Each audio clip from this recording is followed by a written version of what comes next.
한 주간 동안 수고 많으셨습니다.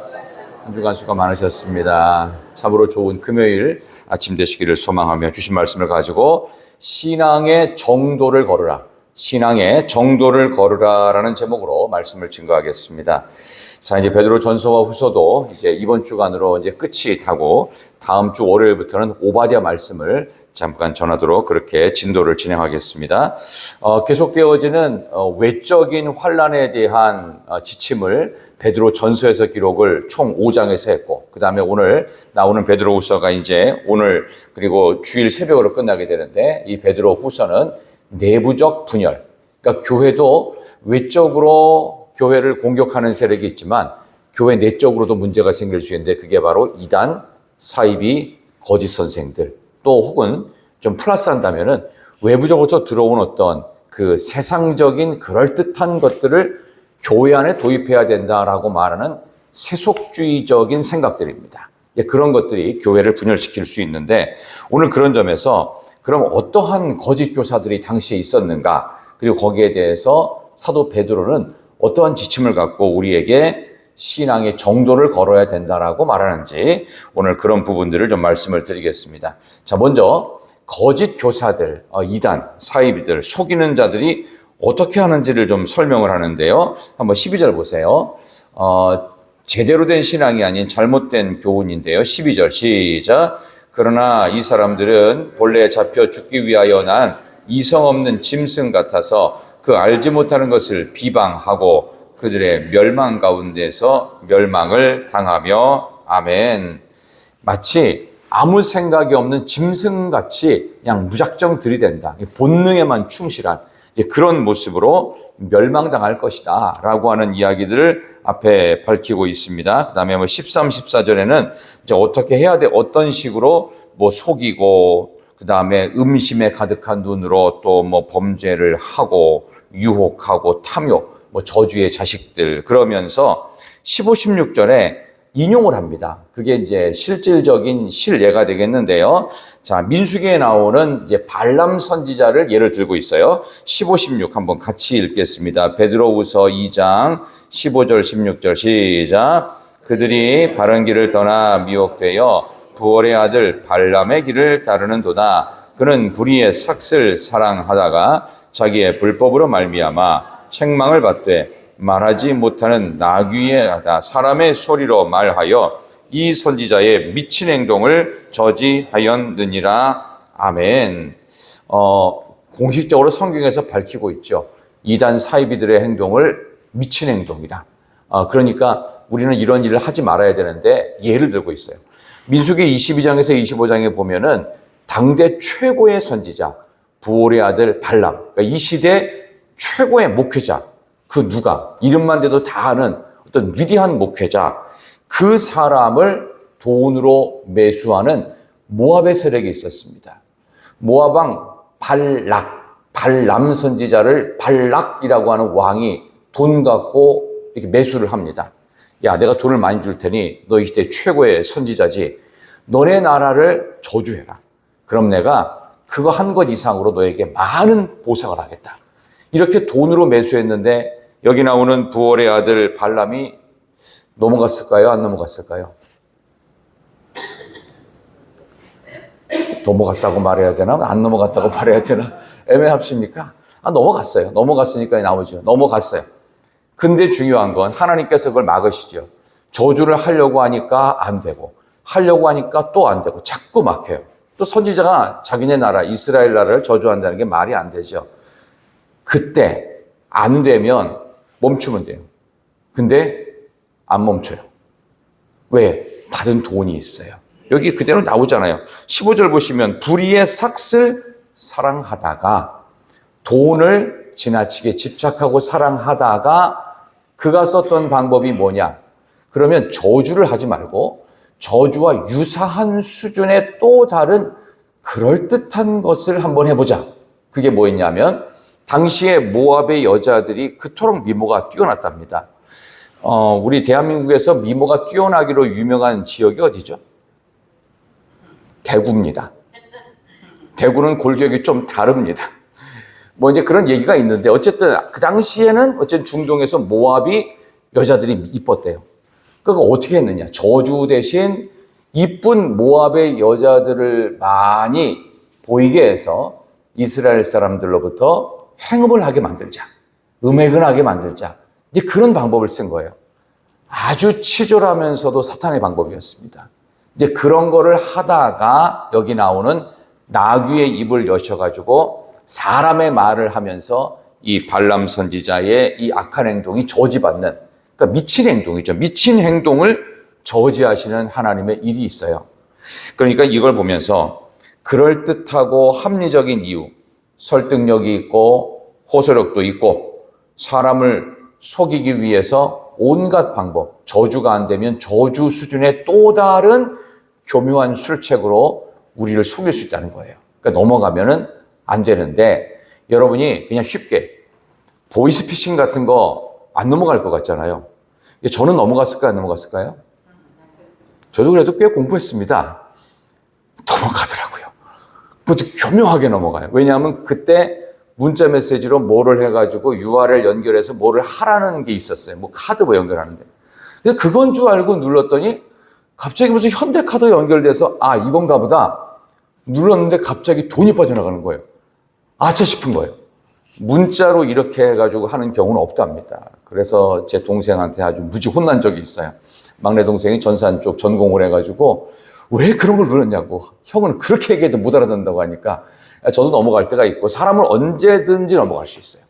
아무리 똑똑하고 아무리 배웠어도 이 사람의 마음에 뭔가 약점이라든가 있을 수 있잖아요. 그러니까 우리가 아무리 호소력이 있고 그럴듯하고 이것저것 계산해도 이건 맞는 것 같다라는 생각이 들지라도 영적으로 항상 점검을 해봐야 돼요. 이게 진짜인지 아닌지라고 말이죠.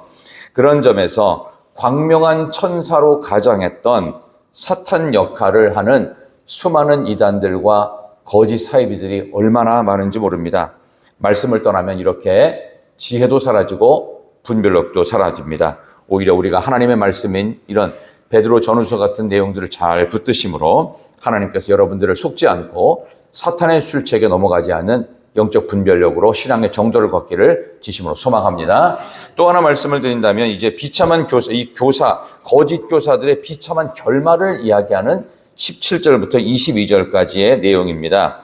여기 보니까 17절에는 이런 거짓 교사들은 물 없는 샘, 광풍에 밀려가는 안개, 캄캄한 어둠이 예비되어 있다.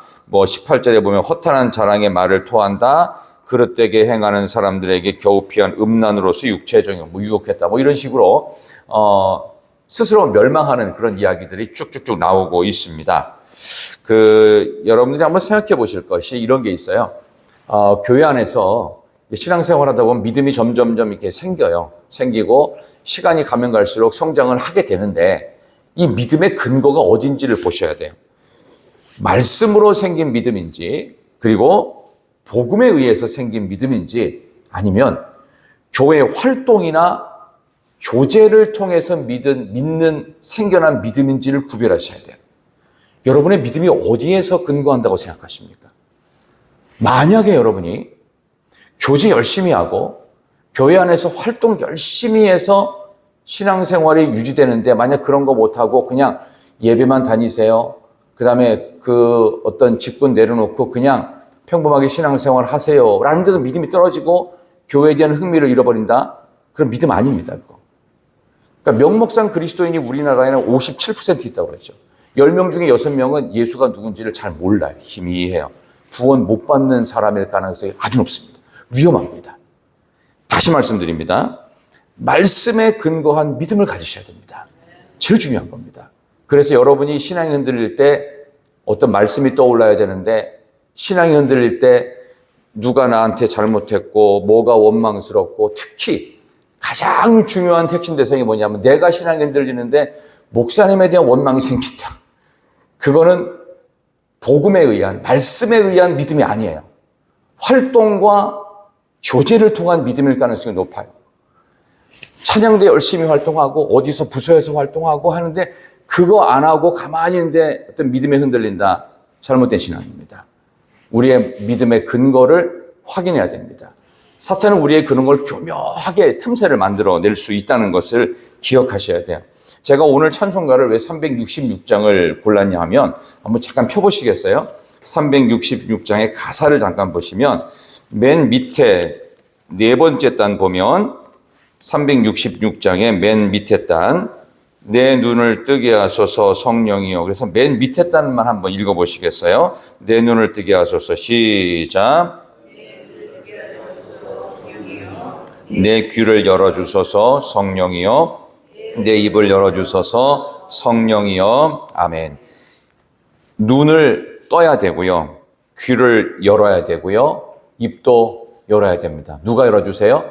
성령이 열어주시는 겁니다. 성령이 보게 하시고 성령이 듣게 하시고 성령이 말하게 하셔야 돼요. 이게 복음과 말씀에 근거한 믿음입니다. 근데 이게 교회 안에서 활동 못하고 교제 못하고 내가 좋아하는 사람이 안 나오고 이런 것으로 흔들린다. 이건 뭔가 믿음이 아니라는 사실을 반증하는 것입니다. 여러분들이 이단에 넘어간다. 여러분의 믿음은 활동과 봉사에 의해 근거된 믿음일 가능성이 높습니다. 이게 복음과 말씀에 근거했다면 절대로 넘어가지 않아요. 그러니까 우리 근거가 잘못됐고 기초공사가 잘못됐으니까 여러분의 눈과 귀와 입을 열어주실 성령께서 제대로 보게 하시고 제대로 듣게 하시고 제대로 말하게 하시는 신앙의 정도를 걸어간 여러분 되기를 진심으로 소망합니다. 마지막 실리를 하나 드는데 뭐를 드느냐면 22절 보세요. 참된 속담에 대한 이야기를 베드로가 언급하는데 22절 시작. 돼지가 씻었다가 더러운 구덩이에 도로 누웠다 하는 말이 그들에게 응하였도다. 아멘. 자, 이게 무슨 얘기냐면 개 속담, 돼지 속담입니다. 뭐 지금도 우리나라 사람들에게 개라는 말 붙이면 안 좋죠. 이스라엘 사람들에게는 또 돼지라는 말도 그토록 또 저주스러운 말이라고 하는데 그 속담이에요. 개가 토하였던 곳에 돌아가고 이 토하였던 음식을 도로 먹는다 그런 뜻이에요. 그러니까 뭐 개만두 뭐 하다 이런 얘기 표현 나오죠. 돼지도 깨끗하게 씻어놨더니 도로 그 더러운 돼지 우리의 몸을 막 부딪혀가지고 더 더러워졌다. 그러니까 이전보다 더 더러워졌다는 뜻이 바로 개 속담, 돼지 속담입니다. 자, 이 이야기가 왜 나왔느냐? 이게 굉장히 중요한데요. 우리가 우리의 신분이 뭔지를 확인하라는 거예요. 여러분 딱 느낌이 여러분이 개나 돼지가 아니죠. 아닌 거 맞죠? 근데 개나 돼지가 같은 행동을 하는 일이 많다는 뜻입니다. 자, 요거를 조금 더 쉽게 누가복음에 나오는 탕자 비유를 말씀드리면 탕자가 자녀예요? 돼지 같은 존재예요? 근데 겉으로 보기에는 탕자니까 아유 저는 돼지만도 못한 뭐 개만도 못한 그토록 보일 수는 있어요. 근데 탕자는 여전히 돼지나 개가 아니라 아버지의 자녀입니다. 이 이야기를 하고 싶은 거예요. 여러분도 아무리 세상에서 엉망으로 살았을지라도 여러분은 개나 돼지가 될 수 없습니다. 근데 그걸 스스로 되겠다고 만드는 존재가 이단과 사입이라는 것입니다. 그러니까 부모를 몰라보죠. 이단에 들어가면. 왜? 개나 돼지처럼 도로 토한 것을 먹고 도로 엉망인 곳에 몸을 더 더럽히고. 그러니까 우리는 개나 돼지가 아니라 하나님의 자녀임이 확실합니다. 그렇기 때문에 여러분들이 뭐가 되라는 거예요? 그런 행동이 있을지라도 빨리 돌아오라는 거예요. 돌아오면 괜찮습니다. 그러니까 그것을 안 돌아보고 끝까지 거기서 비비고 토했던 거 또 먹고 더러워진 것에 또 몸을 더럽히는 그런 존재가 되어서는 안 되겠다. 신앙의 정도를 걷는 사람은 빨리 돌아올 수 있습니다. 근데 그 신앙의 근거가 교제나 활동이나 내가 먼저 봉사를 하고 그 무리 안에 껴있으면 내 믿음이 떨어진다. 바꾸셔야 됩니다. 복음에 근거한 믿음, 말씀에 근거한 믿음으로. 그래서 오늘 이 말씀을 여러분들이 들으시면서 내 눈을 열어주시고 내 귀를 열어주시고 내 입을 열어주시는 하나님 앞에 제대로 보고 제대로 듣고 제대로 말하는 신앙의 정도를 걷기를 소망하면서 남을 바꾸려 하지 말고 나 자신을 바꾸는 복음에 근거한 말씀에 근거한 믿음으로 우리의 삶의 근본 신앙의 어떤 기초공사를 새롭게 하시는 복된 하루가 되시기를 진심으로 소망합니다. 여러분은 개나 돼지가 아닙니다. 여러분은 자녀입니다. 그렇기 때문에 더러워졌다면 돌아올 수 있어요. 내가 만약 개나 돼지라면 못 돌아오죠. 당연히 그 존재니까. 근데 우리의 존재와 신분이 뭐예요? 하나님의 존귀한 자녀입니다. 자녀로서 신앙의 정도를 복되게 걸어가는 귀한 금요일 되시기를 진심으로 바랍니다. 하나님 감사합니다. 오늘 이렇게 귀한 날, 귀한 시간에 한 주간을 마무리하는 복된 시간을 저에게 허락해 주셔서 감사합니다.